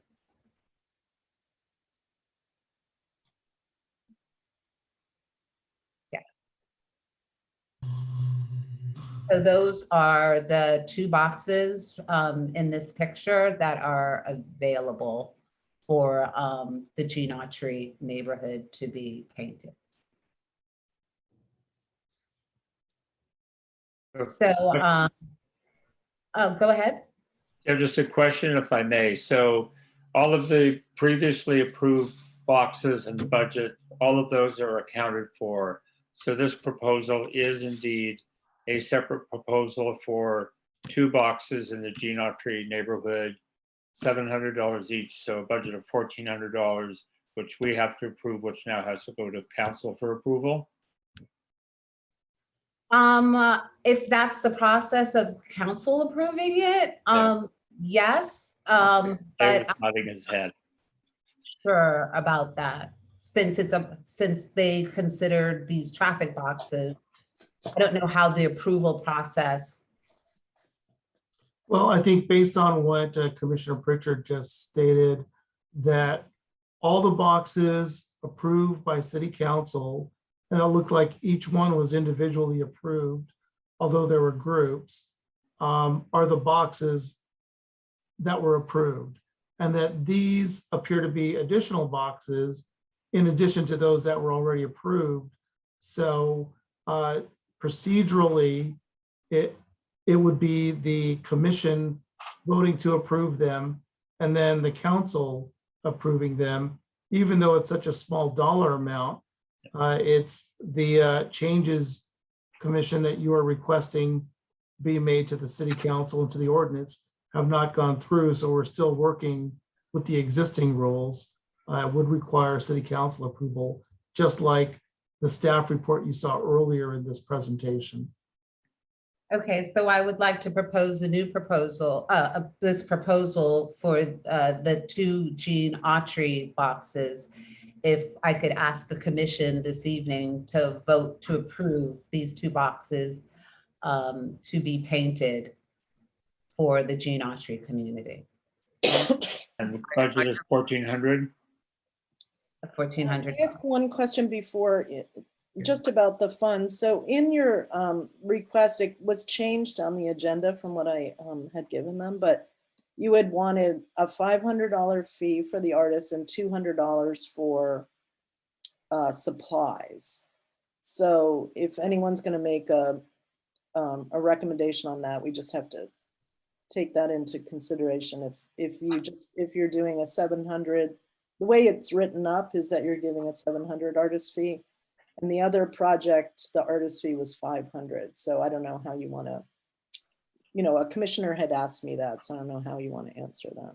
Yeah, I'd have to go back through the paperwork again because I believe that the boxes were more than that. No, they were 500. Jay, can you get us out of sharing screen? Thanks. Yeah, I checked the original signed document from the that was presented to the city council, and it said, quote, "All funding is budgeted and available to the Public Art Fund. The city will enter into individual agreements with artists performing the work at each location at a cost of $500 per location. The public art project is estimated to cost $26,000 with 52 locations. 52 into 26,000 is $500 per box." And I just had I don't know really how much we've spent in totality on this project. If this is more money, the extra 200 is more money, and why are we paying some people 700 and others only got 500? From my perspective, I think a project like this, we need to have sort of a universal fee for everybody. And then I have one other question, well, 2 others actually, and this is just globally for this sort of project, is what sort of post-installation inspection process do we have? Because when I was surprised when I saw the original designs of a lot of them, and they were great. I was like, wow, those look really cool, but they were not executed in that manner. So do we go to the artist and say, hey, this isn't what you presented? You presented something a little more dynamic and graphic, or how do we deal with that? Or is there any inspection post-installation? Yeah, as far as I know, there is no post-inspection installation. It's basically the 2 commissioners that are on the project. They look to make sure that the box is complete. Before, there used to be another artist that would come in and do that, and he's been taken out of the equation, unfortunately. The boxes were 500, but if the 2 boxes were side by side, they were given 750 because they were so close in proximity, I think. I'm sorry. The utility boxes are 750. The traffic boxes are 500. And if there are 2 boxes side by side, then the artist was given additional fee. I don't think I'll have to look through my stuff because the stuff that you all have approved now that I'm looking at wasn't the stuff that I received that was approved. So I'm gonna have to look back and see, because I think Emily Tate, Jay, I don't know if you could find her information. She did 2 boxes side by side and her fee was more because also there was allotment for art.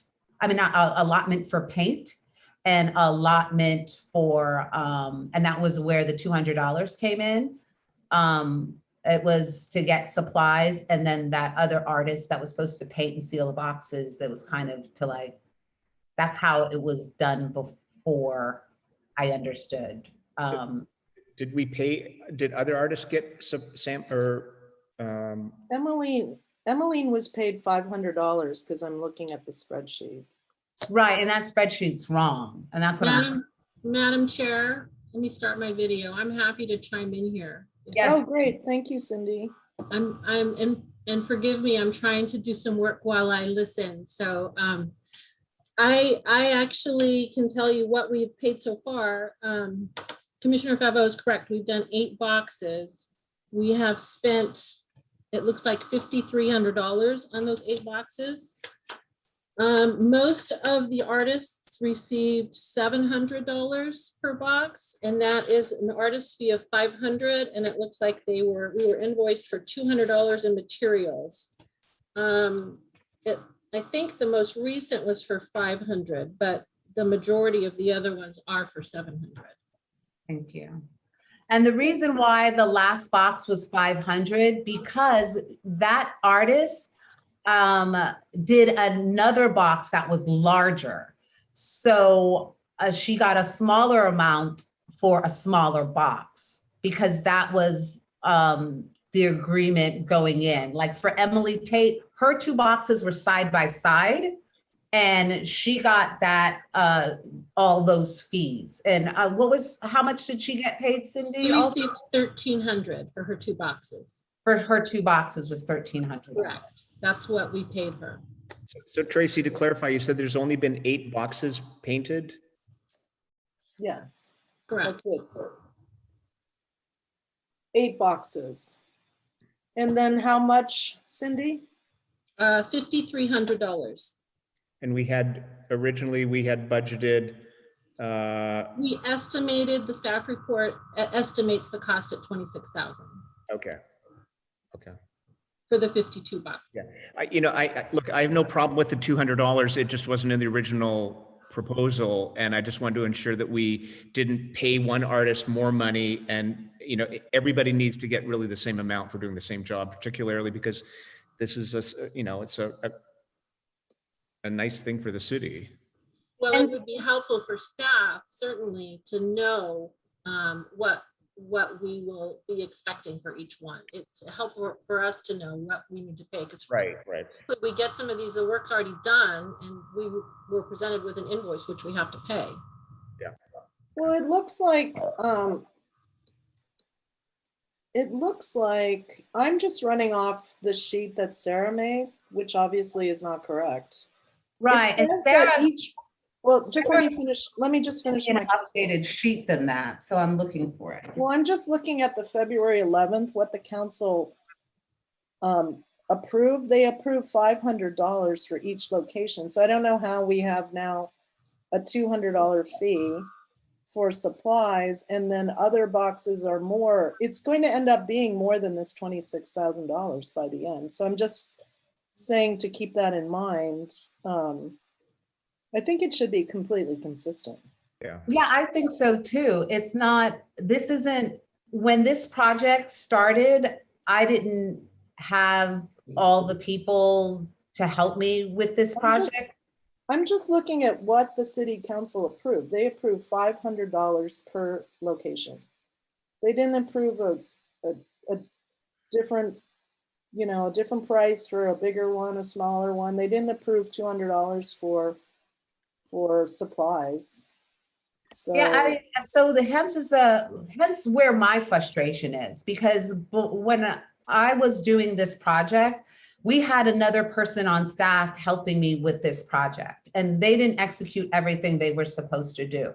So then now it leaves me holding the bag of like, oh yeah, I gave it to that person and they were supposed to work it out with the other chair. And then they told me this and they were supposed to do all of that. So now I'm playing catch up in like, okay, what was done, what was submitted, what was not submitted, because in the beginning, there were 2 other people helping get this project up and going.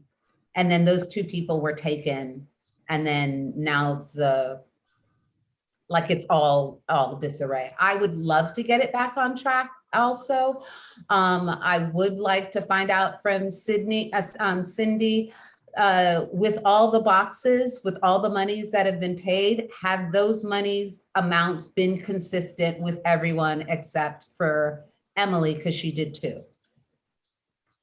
I think we have paid 700 for 7 of the boxes, and we've paid 1 at 500, I believe is where we're at. So, and from what I understand, and all the paperwork that was put through before, when somebody else was taking care of this project, and I was just pointing at where to put the boxes, it was approved at $750 a box. So Yeah, I'm just now, looking, now that I'm hearing that on this, it's approved at 500, this is the first I'm hearing that it was approved at 500, because all those boxes were paid at a higher. well, that's what the city council report says. It's the staff report, and that's. Well, I think what happened was the artist boxes were supposed to be $500 inclusive. Yeah. Materials, everything. And that's not what ended up happening once the boxes were done and we were presented with invoices. It was $500 plus their materials. Those materials should be part of the $500. And I was told at the time under the commission that we were under at that time that the artists were complaining that it wasn't enough money to do the project, to pay $500 to paint the box with like materials and all this stuff. It wasn't. So then from what I understand, the other projects got paint kits. They got a $200 for additional for paint. And so that was applied to our project too. So all of this, I was going under the assumption of the people that, because I was a new commissioner and this was my first project, I was going under the assumption that they were doing it right, because that's what I was told to do and how to do it. Well, I think going forward, we just need to make sure that the artists understand up front that, first of all, that we get an artist agreement in place before the work is done, and that they understand that the $500 is inclusive of materials, that's the invoice is for $500 and that's it. The artist just needs to understand that going in. And I don't know I don't know what's happened with these. I just know if we're going to continue it now that this is kind of resurfaced, this project, I think we just need to make sure going forward that we do it in a different way. So then that raises the issue. Now, these are the first 8 people have gotten the $700. So do we then go approval so everybody's consistent at that price? I think we go forward with $500 a box that council approved. Okay. And that needs to be made clear to any of the artists up before we do any work. Yeah, Okay. one thing to think about from now on is that artists should pay for their own supplies. So that should be in their cost of doing business. And if they're quoting on a job and they didn't include enough for their, they don't have to do the job, right? Like it's, they could say, no, $500 isn't enough for me. But, $200, like adding this $200, it adds up, right? And it's not $200 worth of supplies to paint a box. So it's kind of like giving them more money without saying we're going to give them more money. And we should just do what we voted on, that it was $500. And that's what the city council approved. Otherwise, we're going to have to. I mean, Tracy, I didn't touch the paperwork. This paperwork, I didn't submit. I didn't that was in the hands of somebody else. So I don't know if you want to chime in here, Russell, about the paint. Well, the only thing I want to chime in with it, we have to get back on track with this project. City Council approved $500 per box, so we have to stick with that. And if we have this new proposal to do 2 boxes in Autry, they're $500 per box. So this proposal would be for $1,000 that we as a commission have to approve and send it to City Council to approve. 2 separate projects. So go back on track with the first batch. Every artist is going to paint a box, $500 all in, period. And this new proposal is for 2 boxes, $500 per box, so $1,000. Let's make a motion and move on because it's almost 2 hours into our meeting. You want to do the motion, Russell? Okay, I will make a motion that we approve the expenditure of $1,000 for 2 boxes in the Gene Autry neighborhood. These boxes have been identified per location, which can get submitted to city staff for the proposal for city council. But the vote is to approve 2 boxes, $500 each for $1,000 total cost.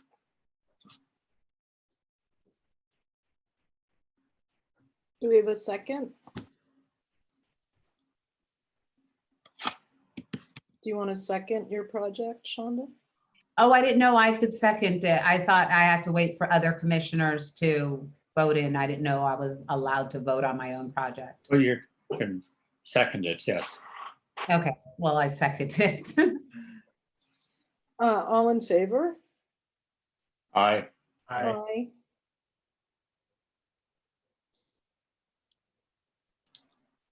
There you go, Corinne. Any Yeah. other votes? Barrett? Oh, I said aye. Oh, Gary, did everybody raise their hand? Sorry, I wasn't looking. Okay, so it's unanimous unless someone raises their hand and says they're not unanimous. So thank you very much.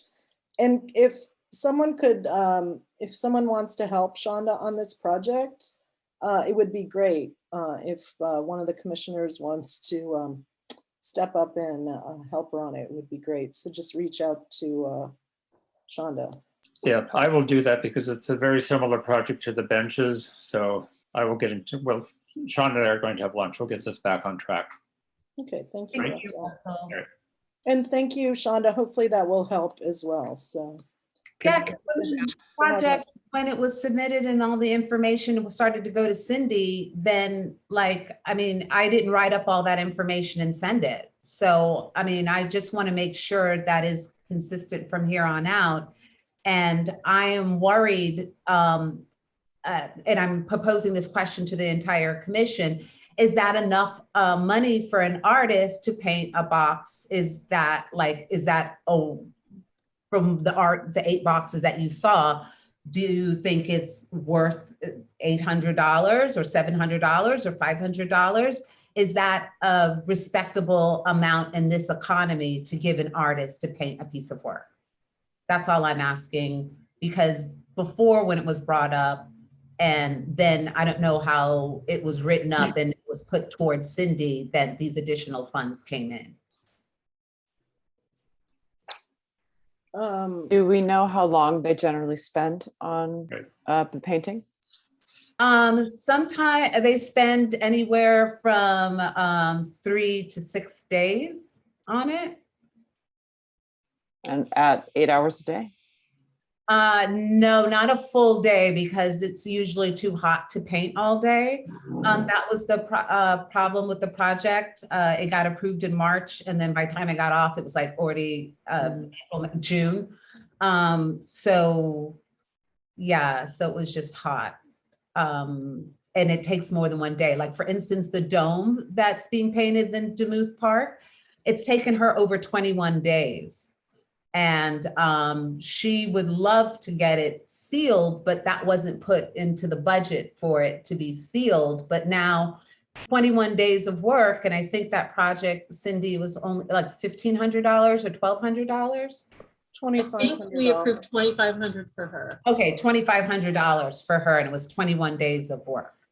So this is a thing that, and this is now off topic because we've already voted, but you know, this is why I asked to follow that new guideline, because everything needs to be budgeted out. So if sealing wasn't included in that project, then sealing was not approved. So we can't just go backwards and like reapprove things that weren't approved. And if you don't think, you know, $500 was good enough, or, you know, just, you know, you have to bring it to us with a new proposal. But that's what we voted on, and that's what the city council approved. And I think $500 is fine for that project. Okay, that's all I'm asking. If it's because I mean, it's taking these artists longer to paint these boxes. So I just wanted to make sure that to our commission that that's reasonable for artists. Yeah, I mean, we're not paying them by the hour, right? We're paying them for a piece of art. So So if you look at it that way, right, so I do have a question about this when you have time. go ahead. For each, and I know this is a lot of work, but for each individual box, is there a contract that the artist is signing? Which Yes. might, if there's a contract, it might make it easier just for everybody's understanding how much they're getting paid, what the expectations are. Yeah, Just- that contract, I believe, went out with the other stuff, and that's how it got approved. The specific artist agreement that we use is kind of a standard agreement that we ask all of the artists, no matter what project they're working on, to sign. It basically lets, it says that we own the artwork, we can reproduce it, things like that. It now has an indemnification clause in there. What it doesn't do is name a dollar amount, because it's just a standard agreement that we use. It's kind of a boilerplate we use for all of them. So it doesn't, because they're all different projects, it doesn't have a specific dollar amount associated in the agreement. Maybe an idea on that to take any stress out of this discussion from anybody being stressed out about it is maybe we, as commissioners, if we're talking to people about work and it's been approved, we send the city council agenda with the information and the staff report on it. Then there's no questions, right? That's like in black and white there.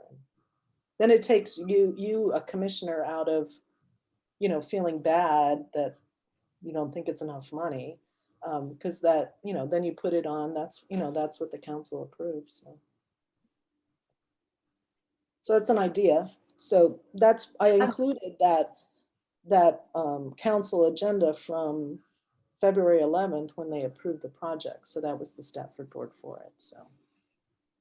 So, quick question to Russell, with your benches, the $1,000 was the blank amount that they got, or did they get additional for paint? $1,000 was the full amount. And so some of the artists that did the benches were saying that $500 didn't cover the amount to get all the paint onto there. So The bench artists were paid $1,000 per bench. So anyway, can we move on? Because we've got other things on the agenda. We're at 2 hours. Let's move on to George Floyd. So Russell, go for it. All right. So just very quickly, because there's a couple of things that have come up with the George Floyd moving the mural. We had approved a budget and we had approved the location. The most important factor in this being on the agenda to rescind both of our votes is that the location has now been removed as an option. The property owner has now decided that they do not want the George Floyd mural on their building. I can speculate as to reasons, but that's not important. So I think because we are going to move forward with Commissioners Armstrong and Diniani proposing a social issues installation at Francis Stevens Park, I think it's important for us to focus our time, energy, and money on that project and let the George Floyd mural, which was originally set up as a temporary installation, just to let it end its run at the end of, well, basically now. Because I spoke with the property owner, they're going to probably take the panels off early in November, and they will make them available for anyone who wants to take them away. And that anyone should not be us as the Arts Commission. So I just needed to know if procedurally, if we need to unvote this. I mean, when we vote on something, it doesn't mean that we have to move forward with it. Neither of the budget nor the location have gone to City Council. So we can just advise Cindy and the city manager's office that both of these votes are now rescinded and not going to move forward. So just direction from staff on procedurally what we need to do.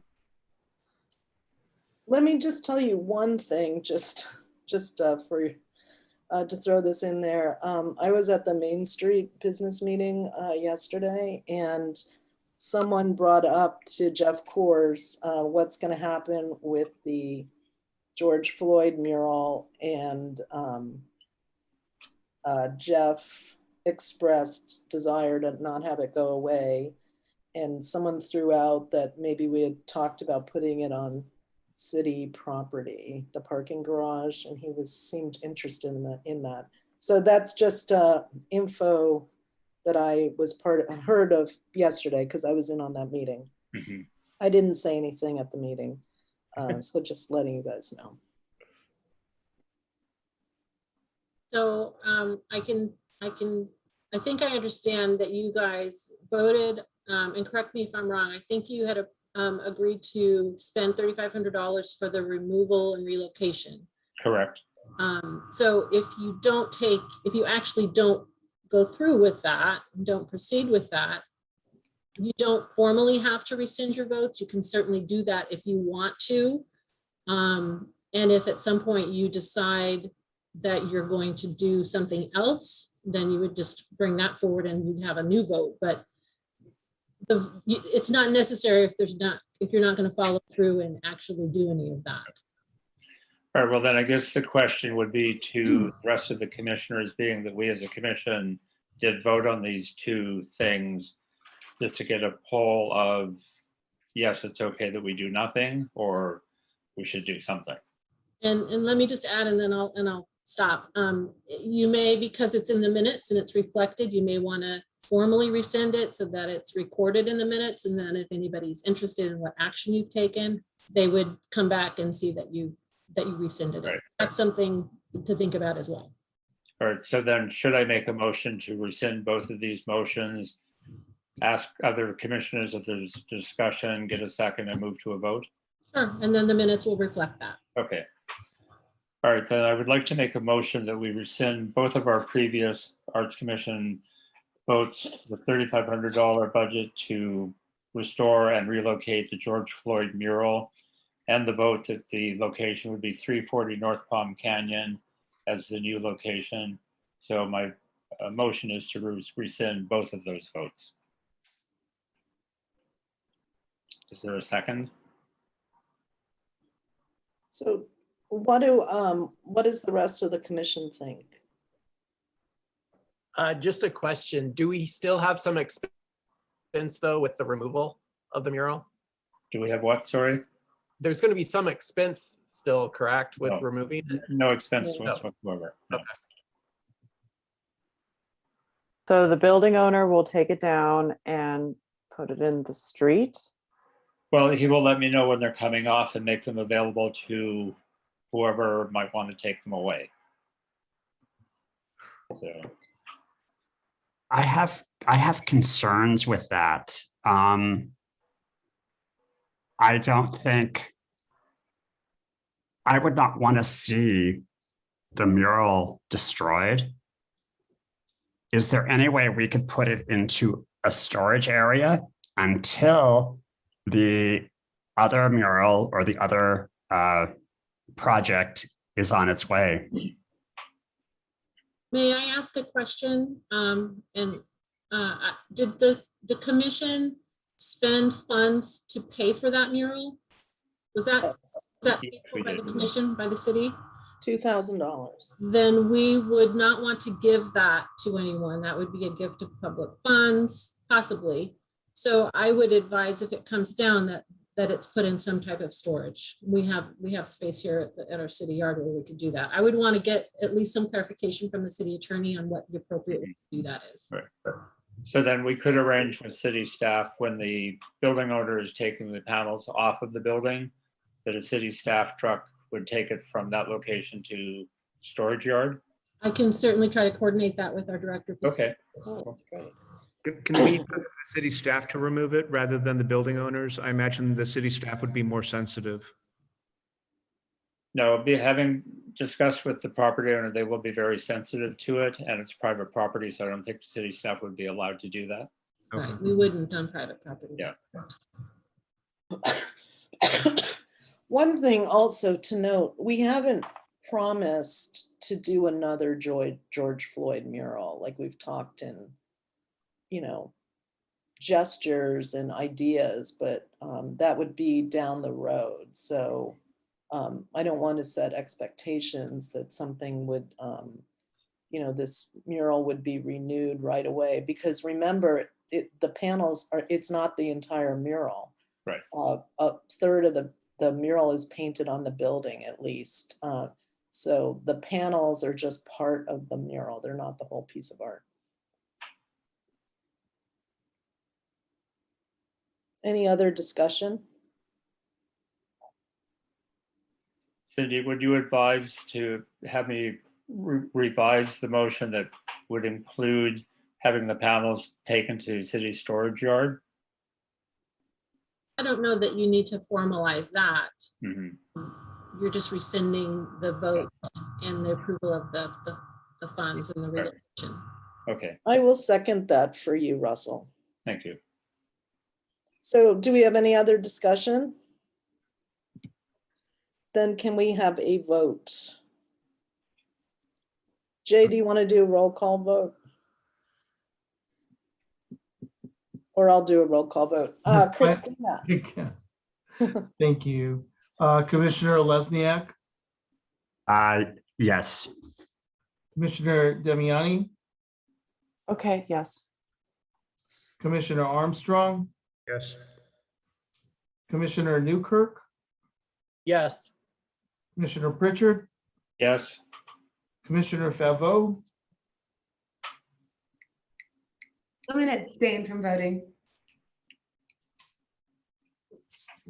Commissioner Merrigan. yes. Okay. 6 aye, 1 abstention. Motion passes. Oh, sorry. Madam Chairman, can I make a recommendation? Do you want to continue 5 to the next meeting?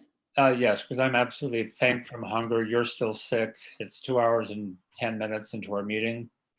Yeah, so let's continue 5. And then I asked Jay, I kind of cut and paste a bunch of documents that I have to start creating a temporary art list. And he sent it to you guys this afternoon. So I don't know if all that information is correct. I didn't create it. I'm just putting it together. So just asking for your input. But yeah, let's continue this item to our next meeting, if that's okay with everybody. Is that all right? Any nays? No, okay. So any report from director staff? No report? Okay, then let's Before we do adjourn. that, sorry, I have one last thing before we adjourn the meeting. Oh, please. We Go. had from the September meeting approved or agreed in the commission that the mural ordinance discussion would be on the October agenda. So can we make sure that that's going to be on the November agenda as well? Yeah, and what I would like to ask on that is, because we've had prior, when we talked about that at the September meeting, then we had this whole issue with the police mural in interrupting it. Well, So- yeah, that's why I sent to you an amendment that I wanted to make to the mural ordinance, which specifies something within the violations chapters. Yeah, So- so if maybe some other commissioners could look at it too, so we can have a proposal and then we'll talk about it at the next Yeah. meeting. So if anybody else wants to make proposals, because I think what happened at the meeting we just had, and the whole thing with going to the HSBC, like all of the things that just happened in the past 30 days made a lot of what we were talking about kind of moot, Mhm. and created new issues. So if the commissioners could kind of look at it, it's not that long, the mural ordinance, and come up with some recommendations that you guys would like to do, that we can talk about. And if we're ready to vote on it, we can vote on it, or just talk about it and then vote on it at the next meeting. And that the mural ordinance is really, it's really like an anti-sign ordinance more than a pro-art ordinance. like doing all the research I did on it, because it uses the city of LA's mural ordinance as its starting point. And the whole reason LA did their mural ordinance was to stop people making signs that were murals.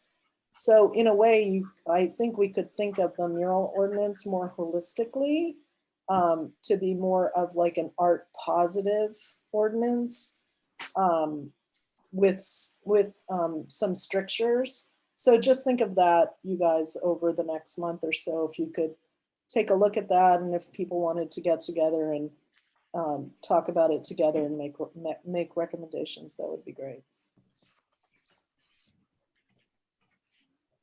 Are we ready for a motion to adjourn?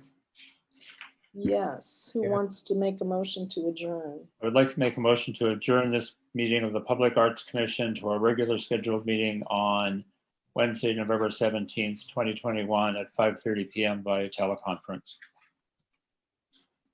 Second. All in favor? Aye. Aye. Bye, Thank you everyone. all very, very much. Sorry about my coughing. I Everyone. Thank you all. Thank you.